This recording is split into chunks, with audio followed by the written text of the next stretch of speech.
12 அப்போஸ்தலர்களில் இந்தியாவை கண்டெடுத்தவர்.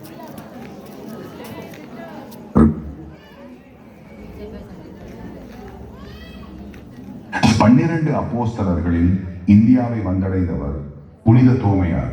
இயேசுவின் உயிர்த்தெழுதலை சந்தேகித்ததால் அவர் சந்தேக தோமையார் என்று அழைக்கப்பட்டார். ஆனால் இயேசுவின் காயங்களை தொட்டபோது அவரது சந்தேகம் நம்பிக்கையாக மாறியது. கியோபி 52 அவர் இந்தியா வந்தார். இங்கு பல அற்புதங்கள் நடந்தன.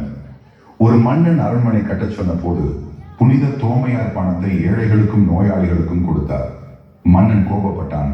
ஆனால் பின்னர் அவர் வானத்தில் தோமையார் கட்டிய அரண்மனையை கண்டார். மற்றொரு நாள் ஒரு இளைஞன் இறந்திருந்தான். புனித